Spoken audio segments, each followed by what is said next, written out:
Bonjour chers amis, je suis très heureuse de vous retrouver dans cette petite vidéo pour vous apporter encore quelques trucs, astuces, quelques outils bien-être pour passer au mieux cette période difficile que nous vivons tous en confinement, une période que l'on a évidemment, un événement qu'on n'a jamais connu jusqu'à présent.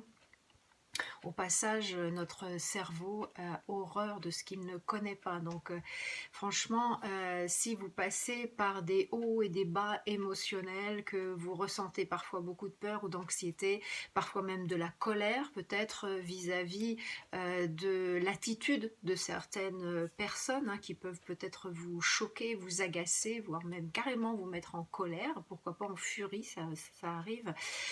Si vous avez l'impression que vous maîtrisez plus du tout vos émotions, que par moments ça brasse, ça brasse, ça brasse, c'est tout à fait normal. Notre cerveau a horreur de l'inconnu.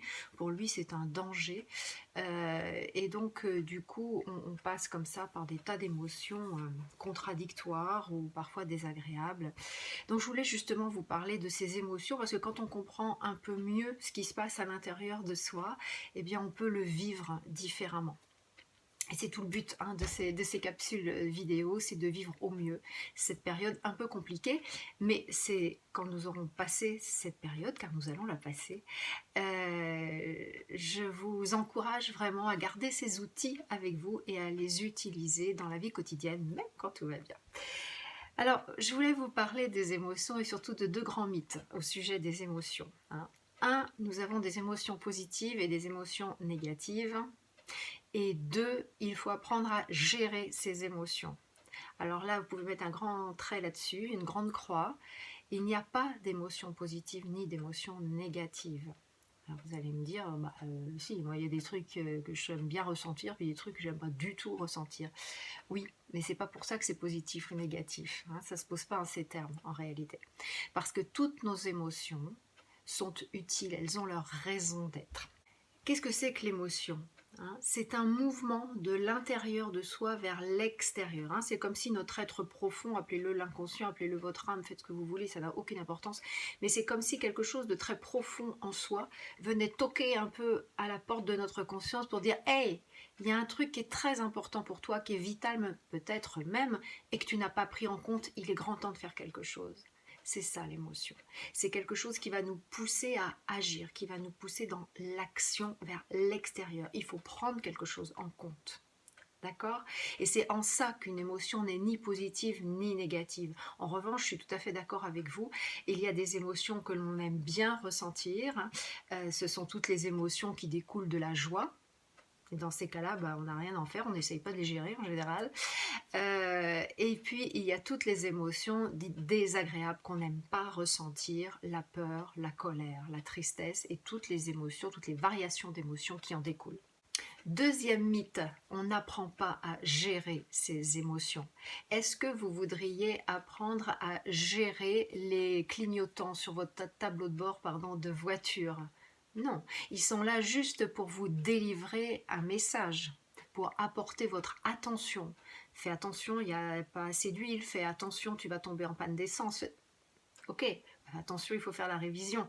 Mais à aucun moment, vous ne voudriez gérer le tableau de bord de votre voiture. Vous pouvez gérer votre consommation d'essence en adoptant une autre action, c'est-à-dire une autre façon de conduire. Adopter par exemple une conduite plus souple si vous voulez moins consommer. D'accord ? Les émotions, si vous me le permettez, c'est un peu la même chose. Elles viennent vous dire quelque chose et donc vous ne pouvez pas les gérer.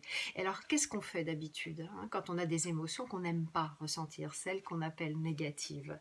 Eh bien, soit on ne veut pas les voir, on ne veut pas les ressentir, donc on les enfouit au fond de soi, on dit « je verrai ça plus tard ». Ce qui peut être une bonne chose dans certains cas.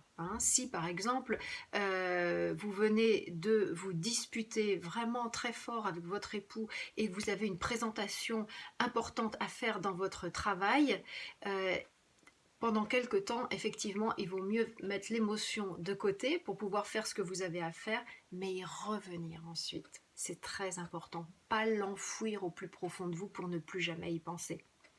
Ou bien on minimise, c'est pas si grave. Et on se rend compte qu'en soi, ça travaille. Donc bref, on veut s'en débarrasser, on met l'émotion sous le tapis. C'est une façon de faire. La deuxième façon de faire, la plus commune, c'est de la ruminer. Et on rumine, et on repense, et on repense, et on repense à ça. Oui, il m'a dit ça, puis ça m'a fait mal, et puis c'est pas juste, parce que, vous voyez. Ou bien on co-rumine, on va chercher quelqu'un à qui on va raconter ses malheurs, et les raconter, les raconter, les raconter encore. Et le co-ruminant va partager, ah oui, ben voilà, on connaît ça. Et puis on va raconter une autre fois à quelqu'un d'autre, etc., etc. Et qu'est-ce qui se passe dans ces deux cas de figure-là? À aucun moment on ne gère en réalité son émotion. Bien sûr que non. Elle est toujours là.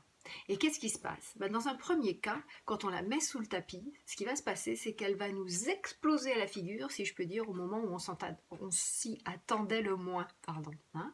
C'est-à-dire dans une situation qui n'a rien à voir avec l'émotion que vous ressentez, par un petit déclic, elle va exploser.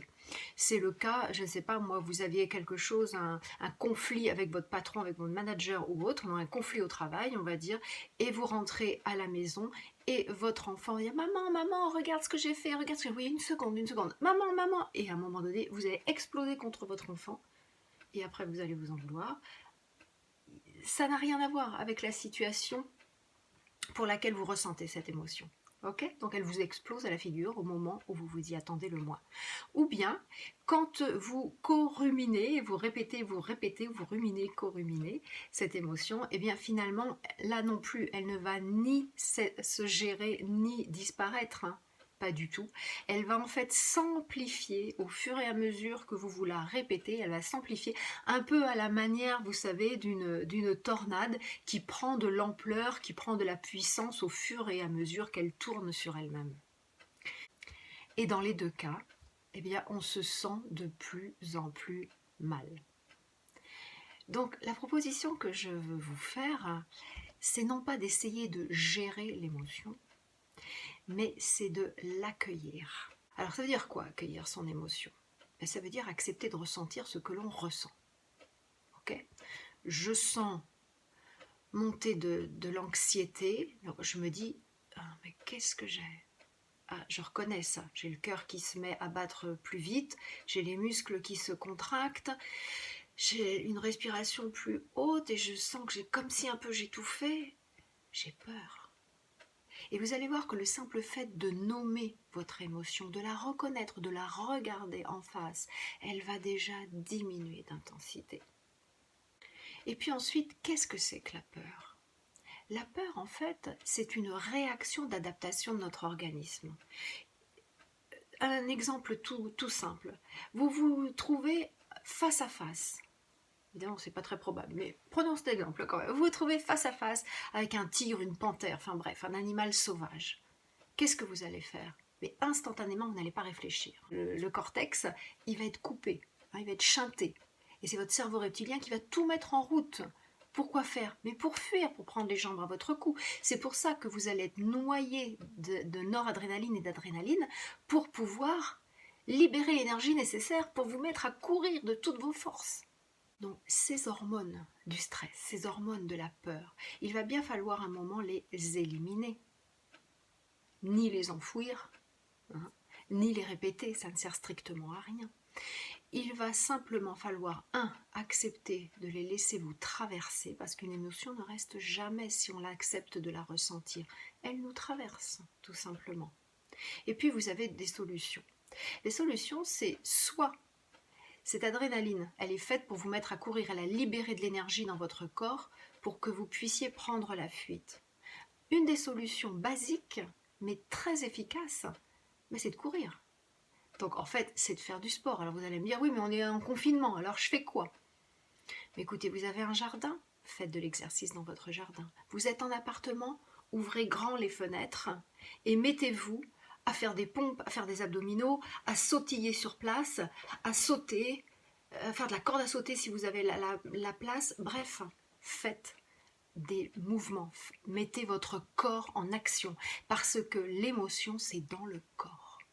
Donc la meilleure des façons, la plus simple en tout cas, la plus évidente, c'est de tout simplement répondre, hein, à ce mouvement de l'émotion et se mettre en action. Vous avez une autre solution, c'est toujours reconnaître l'émotion, accepter de la ressentir et puis faire de la respiration. Okay, vous l'avez ressentie, vous l'avez reconnue, vous avez accepté qu'elle était là, c'est tout à fait normal, vous êtes un être humain, vous n'êtes pas une machine, donc vous êtes un être émotionnel, et ça c'est ok, donc bonne nouvelle finalement, vous êtes normal. Hein, et à ce moment-là, vous pouvez faire des respirations.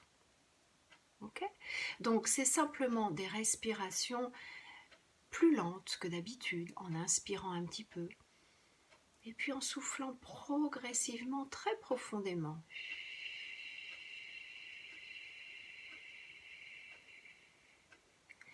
Au niveau ventral, pour faire fonctionner votre diaphragme. J'ai déjà mis des vidéos sur ce thème des respirations, des différentes respirations.